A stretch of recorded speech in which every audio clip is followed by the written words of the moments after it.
All right, we are being joined by a man who's been known by a few names. The Shane, I think. Yeah. The City, Sebastian Reese. Big city? Just the City. Oh, Just the city. Most recently, Max Smashmaster. Yes. And he's been in a few different roles. He's been a wrestler, he's a trainer, and now he's a promoter. And that's what we're talking about today. hold on. Before we go, I Okay. even though, what we're going to talk about today is my business partner, I think I'm going to get him canceled right now.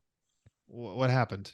My business partner here at one point exposed himself at a professional wrestling event to my wife. Every single time. To my wife. It wasn't on purpose. All right, let me get through the intro for crying out loud. Okay. Brian and this gentleman will be co-promoting their very first live pro wrestling event in just a couple weeks. Rad Pro Rasslin makes its debut in Amesbury, Massachusetts on Saturday, March 18th. And yes, the men behind it are the Kingpin and our friend Max Smashmaster himself, Scott. Hello, sir. Oh, you said my last name too. I'm not supposed to. I cut that. I don't care anymore. Okay. Yeah, just don't follow me on Facebook because that's all Yeah, I'm pumped. I'm excited. Government name. What are you? Name, yeah. He's like Michael Milonas, my son Michael Milonas, who watched Big Scott wrestle as Max Smashmaster and was just hollering from the guardrail, Scott. Scott! We'll just call you Big Scott. Name of Scott. So I was trying to remember the last time you were on this podcast with us. I think it was a little over 4 years ago. 15 years ago. Yeah, it feels like it, right? I think definitely. It was like 2017, maybe. I think you came on with you and Sonny in 2018. I think. Oh, yeah. Oh, really? Yeah. What a different world, huh? Yeah, right. Things have changed. Moving on. So you were talking about, you were talking about retirement. You had some issues health-wise. And so maybe you can update us on where you are now, because you are going to be in the ring on March 18th. Yeah. So I've been back for a little while. I actually got cleared in 2019. Doctor said, yeah, you can go back and you can wrestle here and there. And he's like, as long as it's not full time. And I was like, well, it wasn't full time before, doc. So I guess I'm back, baby. So yeah, I was ready, and I was like all geared up, ready to return to Chikara March 24th, I think, of 2020. And then everything went to shit, and that didn't happen. Wah, wah, Yeah, wah. what a fucking boner killer. I was so ready. I had everything ready. And that got in multiple ways screwed up. So I came back and I wrestled for our friend and my other business partner, Chase Del Monte. And I wrestled for Chaotic, and I came back here and there. And I don't know. I felt a big void in my heart. Big emptiness. So maybe you could put in a word for me over at Chaotic, Scott. Moving on. What word would you like me to put in? Oh, no. The word we were talking about earlier? Yeah. My goodness. So part of the show, Rad Pro Rasslin in Amesbury, Mass, is a Devastation Corporation reunion, right? Yeah, DevCorp 2000. Devastation Corporation reunion. Haven't teamed with my former tag team partner, Blaster McMassive, now just known as Blaster, since must have been 2015, end of 2015. So it's been a long time. And I'm sure Brian misses teaming with the Bruiser sometimes. Yeah, absolutely. You grow like this bond with this person, and then you just kind of ripped apart. And I don't know, it's something I always want to do. He's flying himself in from Tampa, so I'll take the free the free flight and free booking fee. And I can't wait to team with them again. Tremendous. Hey, wait, we didn't even discuss yet. What am I getting paid? $0. You're paying to wrestle. Facts. And so, from as you mentioned, your business partner Chase Del Monte, you are a trainer and co-owner, I guess, of the New England Pro Wrestling Academy now, right? Look at this look at this shill with the shirt on here. I know. There you go. See, Mike Crockett got a payday. He's trying to get booked. That's what it is. He's trying to get booked right now. Come on down. Teach people how to count to 3. It'll be fun. No, I mean for Rad Pro. Oh, okay. Yeah, you can be booked. I didn't say you're going to get paid, but I got an XL shirt with a patch on it. Hold on, wait. Michael worked for the old Chaotic Wrestling. He's used to being booked and not getting paid. That is kind of the reason why I wanted to dust off the microphone and have you in here, because every question I ask Milonas about the show, he's like, oh, Scott's doing this and Scott's doing that. It's like, are you doing anything? Do you have anything to do with the show? You're just the money mark? What's going on? I mean, my moral support. Yeah. So I will say this: Scott is the absolute backbone behind all of this right now. He's the creative force. He's the director of talent relations. He is. At some point, I am going to cut a check here over. So that, I guess I am the money mark. I'll be a money mark. Brian said he was like, you can do all the creative stuff, and I was like, let's go, because my brain is firing. And I don't know. I literally found a love for just like coordinating stuff. This was kind of in 2020, and once this came in, it's like, okay, let's go. Let's get all these people. Let's get all these things together. Then every bit of creative juices starts going, and I don't know.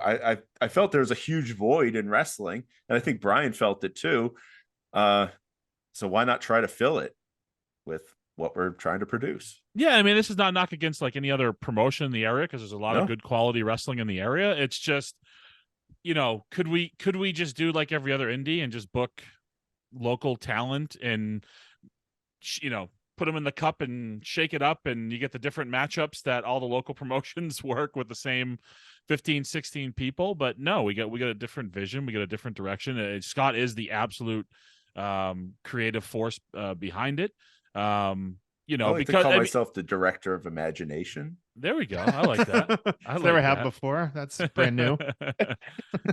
But it gives us something different. It gives us something to stand out. It gives us something to, like, these characters will be unique to Rad Pro Wrestling. These will be, if you're a fan of the local independent scene, these will all be people you are super familiar with, but you're going to see them. I'll do the marketing spiel here. You're going to see them in like you've never seen them before. Yeah, which is true though. They'll be unique. That's characters the 1990s Girls Gone Wild commercial. It won't be like that at all. Yeah, so the creative for the show, I mean, obviously you're influenced by Chikara, because that's kind of was your bread and butter when you were, well, not full-time wrestling, but when you were wrestling. So how did you come to this decision that you're going to do this kind of 90s retro wrestling promotion? It just, we had talked about this maybe in, I want to say like August or July, just like I feel like we've been talking about like loosely talking about like, man, like just like I think we had talked. I think it started with like, hey, maybe I might want to do something in New Hampshire, and you were like, man, like let me know, keep me in mind. And I said, yeah, you would actually be somebody who I would partner with, absolutely. And I think it was like just always like these just loose kind of like talks, and then it just it starts to come together. Yeah, I remember hearing you guys talk. I remember you talking to me about you want to do something with Scott. This is like years ago, so yeah, this has definitely been in the works for a while. It's been a little right? bit, yeah. Yeah, it's been for a while. As thrown together as it may seem, it's definitely been added around, and where the 90s comes in is like that's the most fun I ever had watching, and like late 80s, early 90s, that stuff is so vibrant in my mind, and like Brian and I talk about it every once in a while, like superstars from that era. It's just like it's a mile a minute. There's always something cool, different, exciting, colorful, just like everything on coming at you on the screen. It's exciting for like a young mind, and I think nostalgia is also a huge thing. And I could definitely tell by like the analytics on all the ads and stuff that we run is like who this is hitting, what market is it hitting, and it's hitting that 28 to 40-year-old wrestling fan, because I have it geared towards wrestling fans, and that's literally where it's putting all these ads. I'm not directing it towards that. So if we can, just kind of play on their nostalgia for the things that they liked, and then show them some new characters, which is definitely a thing that we heard on your podcast a lot. Anytime you had a promoter on, I know Jamie said something about this. I want to say, did you guys have Ryan Drew? Because I feel like this is a Ryan Drew thing. I may have heard it from him years ago. It's just like everyone used the same pool of talent. Like, how do you differentiate yourself? And that always stuck with me, because, like, yes, when you're young, you're like, oh, well, that's dumb. But then the older you get, no, that's how you market things differently. That's you give them something that they can't get elsewhere to drive them into the door. But that's difficult with indie talent. So why not give them a unique character?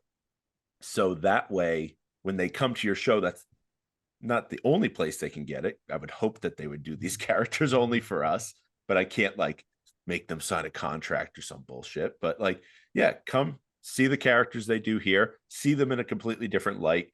And I said this on another podcast last week, was just like, if you like these wrestlers, what you're in for. You know that you're going to get quality wrestling because you already know these wrestlers, but you're going to get them, flavored differently.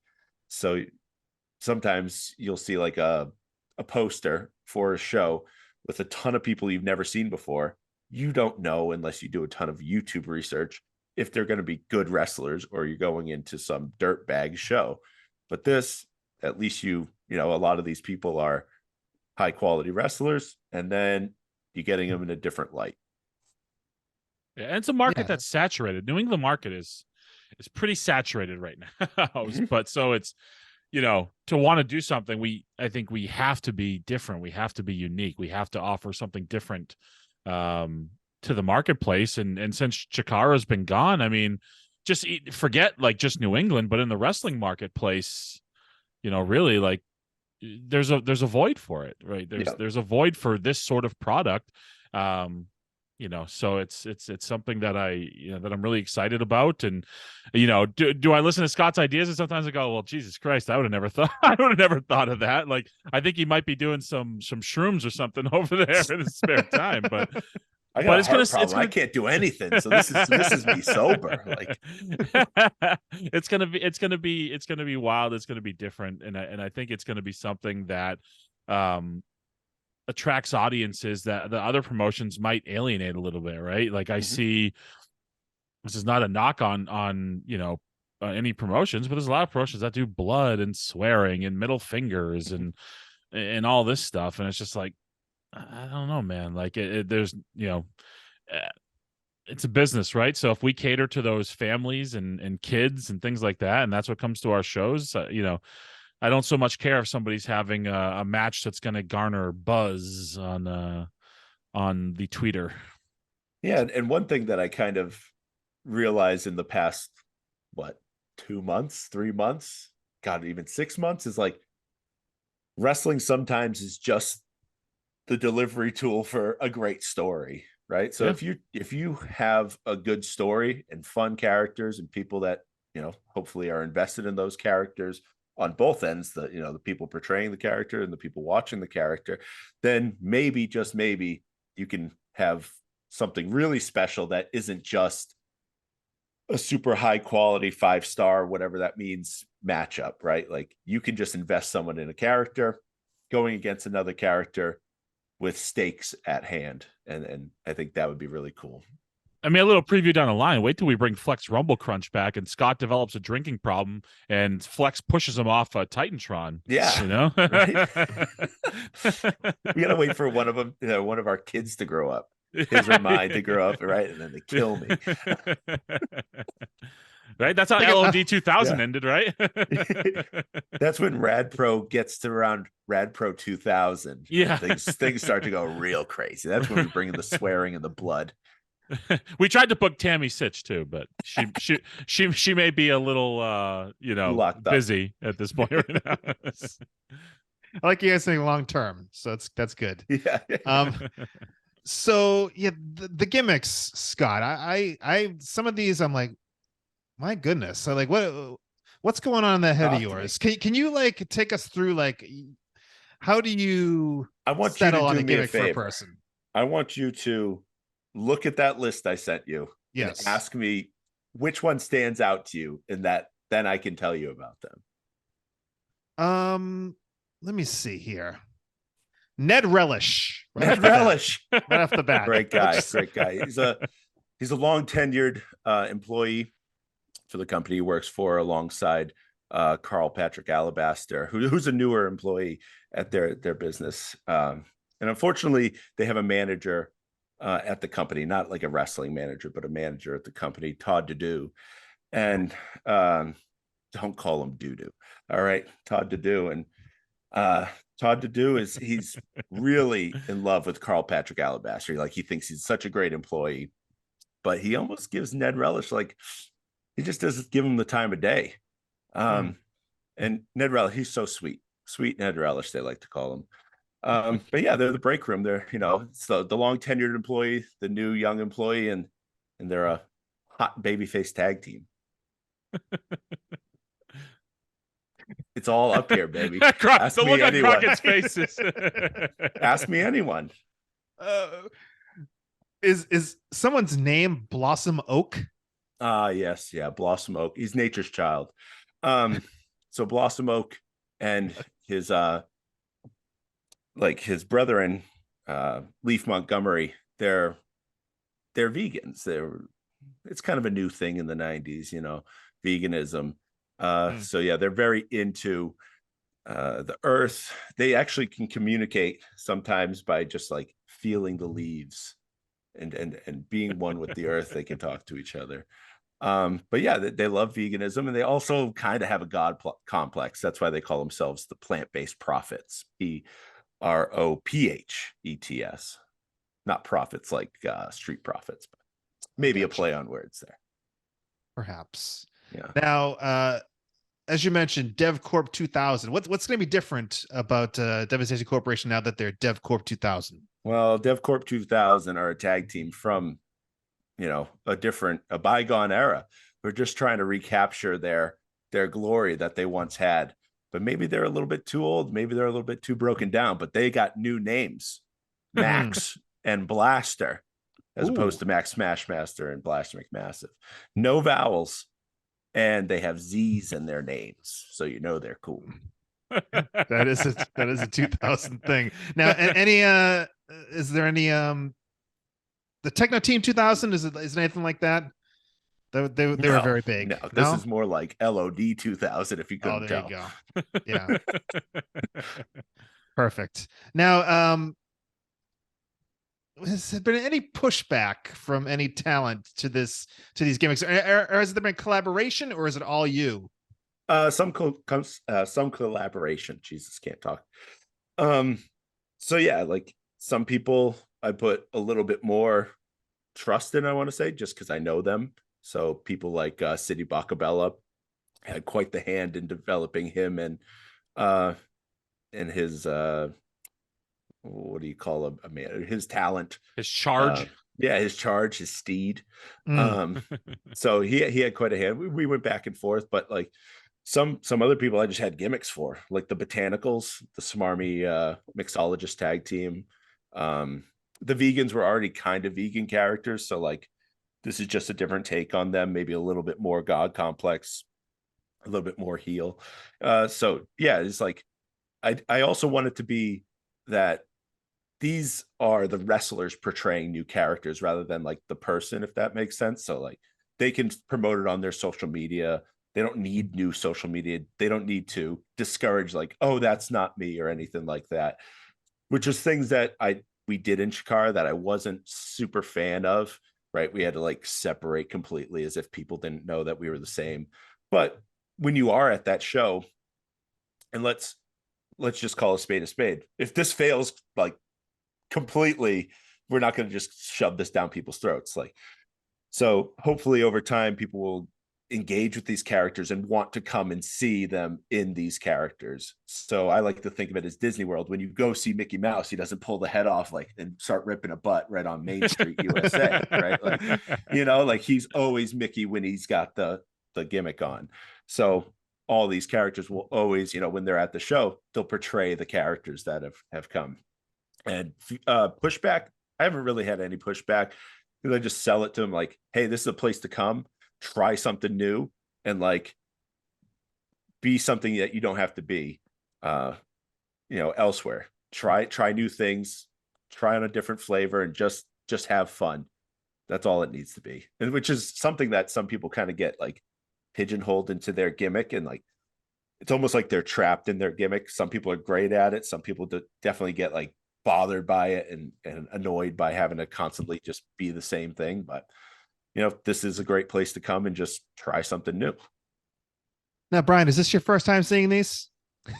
It seems like you're very detached. No, I'm not the one that came up with them. It's I told when because I've had people obviously ask me about like being booked or things like that, and it's not even like me trying to put the heat on Scott, but this is our agreement. I said no, this is, you know, I obviously I can speak up or suggest things but I fully trust Scott as driving the creative. Like I believe in the direction, I believe in the vision of it. So why the hell am I going to get in his way of driving it? Like that's part of the business trust, right? If you have a partner, you got to trust what they can do, and I have full belief and trust in it. And truth be told, and we know this, like we've discussed this, like this is not something that would have, I mean, I am very traditional pro wrestling, you know what I mean? Like none of this would have ever come to my mind. That doesn't mean I don't love it. That doesn't mean I'm not fully behind it, because I think it's going to be a successful idea. Like I'm genuinely excited for it. Yeah, because one of the first things I asked you, I was like, hey, should I take the ref shirt out of the mothballs? And you were like, I don't know who Scott's booking. I mean, if you want to, I just didn't think that you were around or doing anything. So I wanted to support my pal. I don't know. Oh, I do are we booking Mike Crockett? Are we booking him? Mike Crockett. You got to have a different name. You can't be Mike Crockett. Oh, well, get to work on that, Scott. I'm at your mercy, apparently. Sling Dingus over here. All right. Well, you're booked apparently, Crockett. You're booked. All right. You're not banned. You're booked. Perfect. Good, because I didn't want to pay for a ticket if I was going to go. I mean, you know, you almost joke, sold right? out. You joke, right? Scott made his wife and child buy a ticket to the show. I bought it for them. But still, I swear to you, Scott's wife and child are not coming into our show without a ticket. Yeah. I wanted also to have the physical ticket, because I'm a collector. So like I want to have at least one physical ticket to stick on a shelf back there, just in case this is a failure, you know. So another question regarding these gimmicks. I know at one point, like, I mean, just going way back when Brian was first the Kingpin, we were like thinking like, okay, the Kingpin, like, you know, the Spider-Man villain. So, you know, we'll get the nice suit and stuff like that. And Brian's like, I'm not paying for suits. Or like, okay, I guess great question. I know, just wear whatever the fuck you want to wear. So when it comes to gear, like what goes into, like, would you expect people to switch it up, or how does that get handled? Good question, because I don't want people like feeling like they have to buy a brand new set of gear to come in and make, let's just also call a spade a spade. It's like, you're not coming in for, everyone's coming in for $500 here. You know, we have a very small venue, you know, with a limited number of seats. So I just told people, it was like, wear whatever gear you want. If you want to wear very plain gear, that's fine. And if you want to go to the Goodwill and get some wacky shit to put on to like kind of live this gimmick, great. But I don't want you spending a ton of money to, you know, come in for one show. Obviously I want you to portray the gimmick, but do it however you see fit. And a lot of people have gone out and just got like one little thing or two little things just to literally dress up, or they pulled stuff out of their closet. Becca, she got like a jacket with some fringe on. She already had a guitar, she's going to do her hair up big like Dolly Parton, and she's going to wear a cowgirl hat, right? Like those are things that she had and she can do, and then like just portray this character. So, and some people spent a little bit more. I told them it was up to them. I did not want to be, forcing them to be like, nope, if you're going to do this, you're going to come in and you're going to buy all brand new gear that's customized for this. I don't think that's fair at all. So, Brian, the pit boss, have you put more than $3 into this outfit? I mean, yeah. I mean, well, the pants I intend to wear are way more than $3. Oh, I haven't had so much luck with wearing like dress pant type of gear in the some of the incarnations I've done in the past of like teaming with Max in random places or being Big Brian Rogers. So we'll see if we'll see how short-lived that is when I blow the crotch out of $120 pair of slacks. You could just wear your gear. I want to try to be different. I want to try to be it. I want to try to be the pit boss. Not the Kingpin. I do think the Skeletor gear would be great. I gotta wait till I'm in this weird thing right now of like getting gear made. Like I gotta wear shit right now that's like too big for me because I'm still losing. So even my gear maker was like, he's like, hey man, he's like, I like money, I'll take your money, but if I see your pictures, you're losing weight that rapidly. Do you really want to spend, $500 for a new set of gear right now? And Get gold gear. Good point. You just do get them at a size that you think you want to fit into, and it's a goal.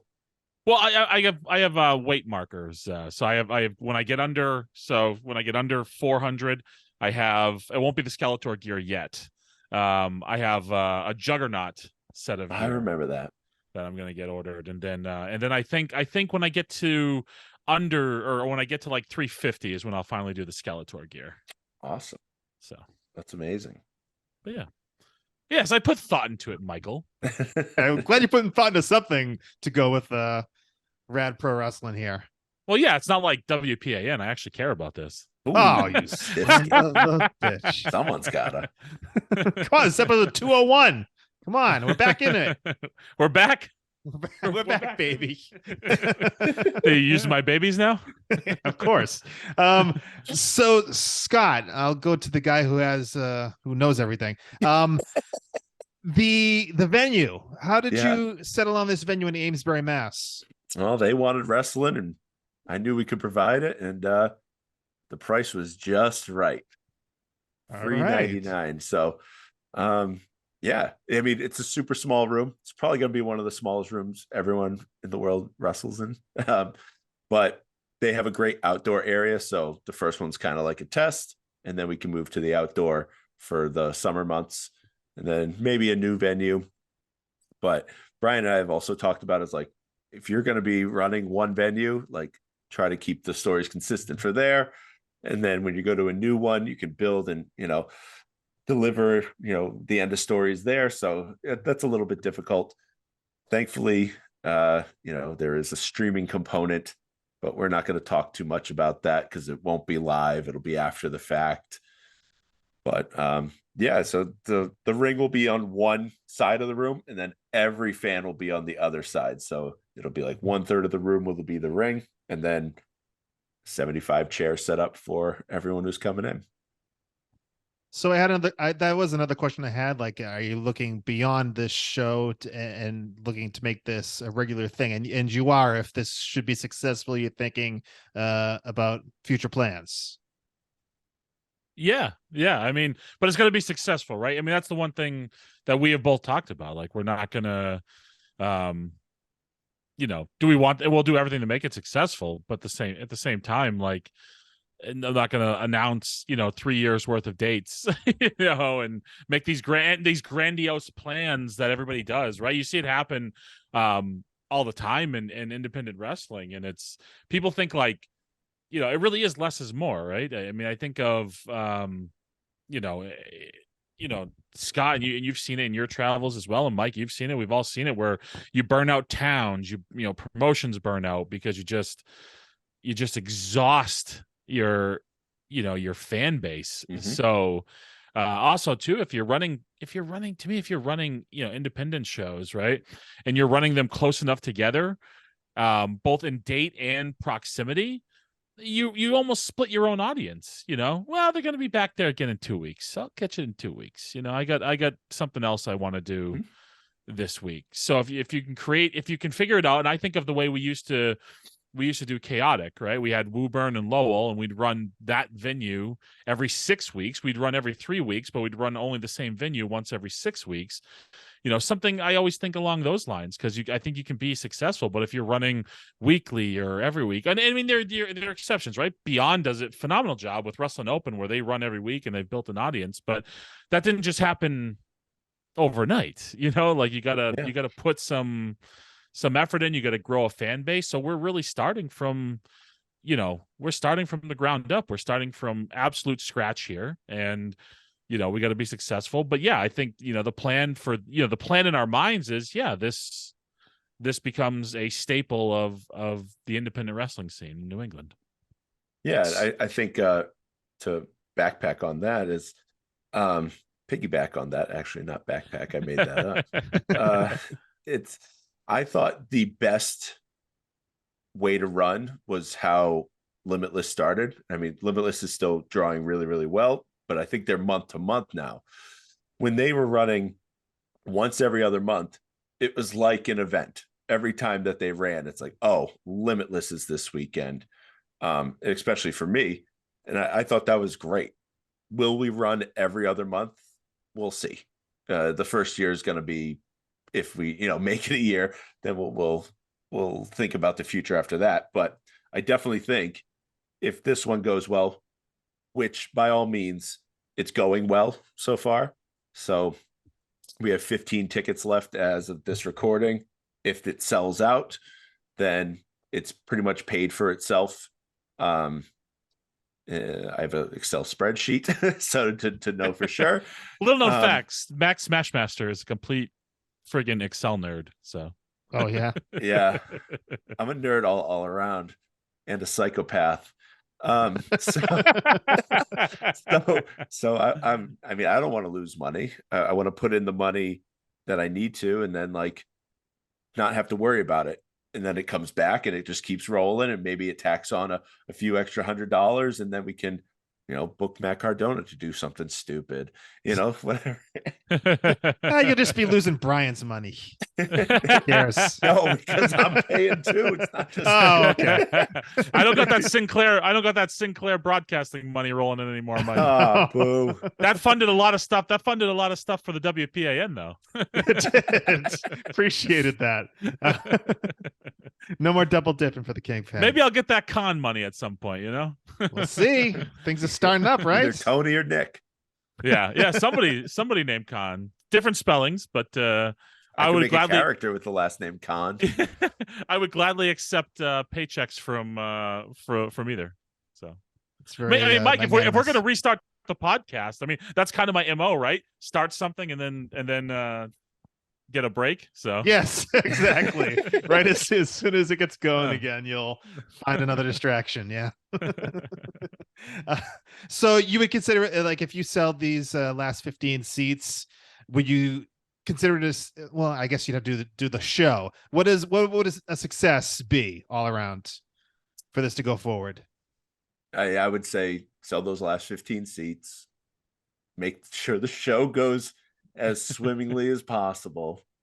I do tell myself every day, I'm like, man, someone's gonna get signed tomorrow, or someone's gonna break a leg, anything could happen. So I do have contingency plans in my head, but you can only plan so much, and then the day of it, shit's gonna fucking hit the fan. But you never know. I could get booked for WrestleMania. Yeah, Brian versus Cena.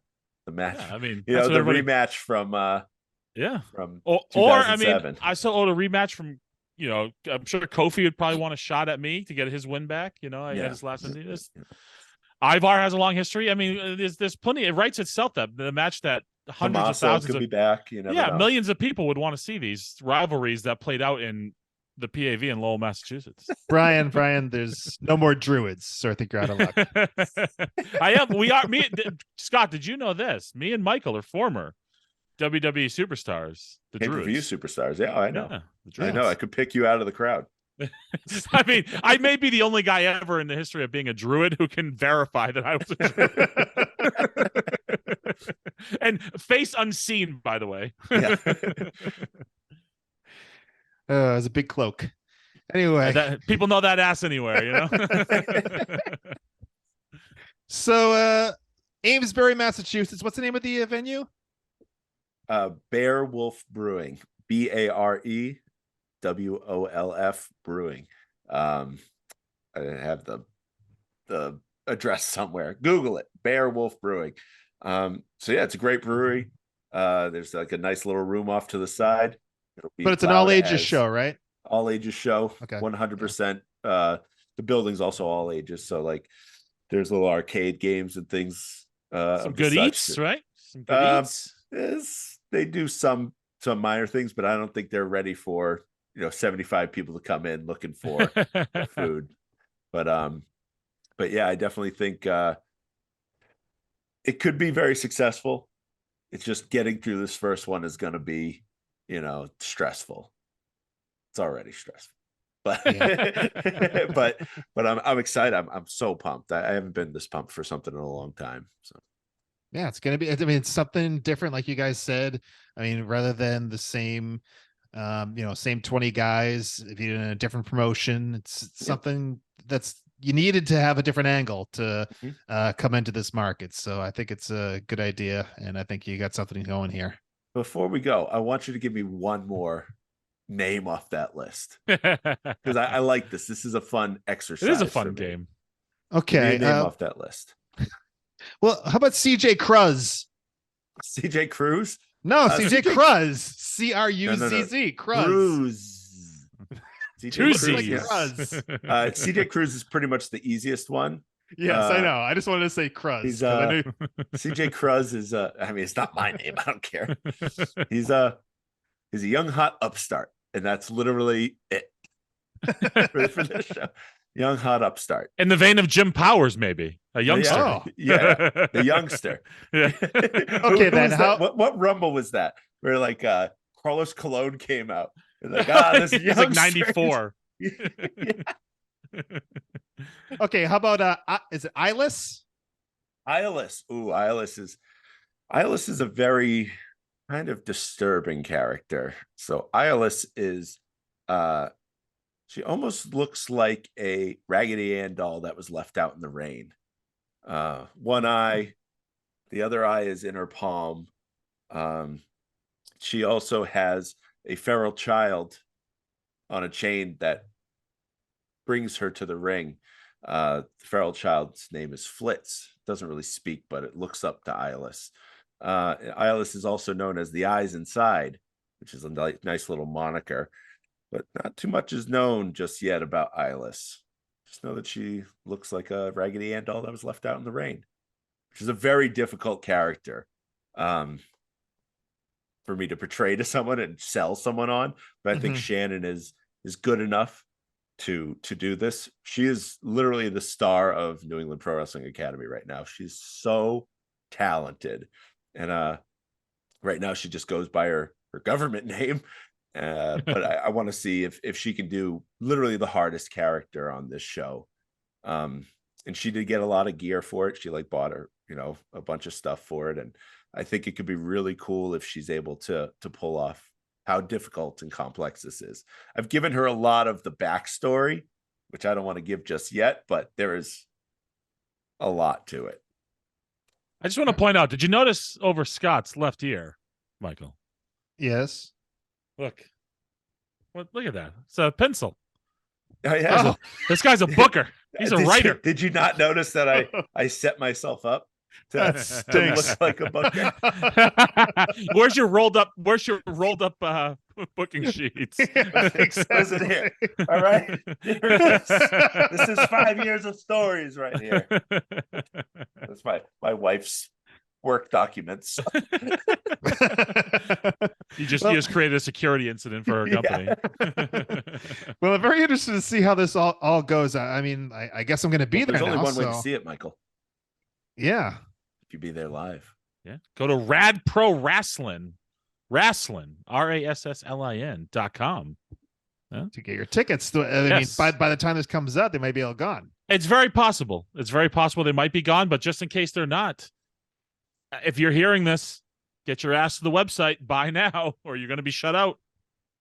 All right. Well, Rad Pro Rasslin, and that is Saturday, March 18th, correct? That is correct.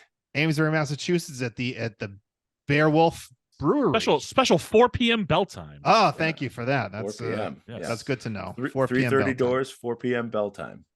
Okay, and you'll see all the stars like you've never seen them before. I love that.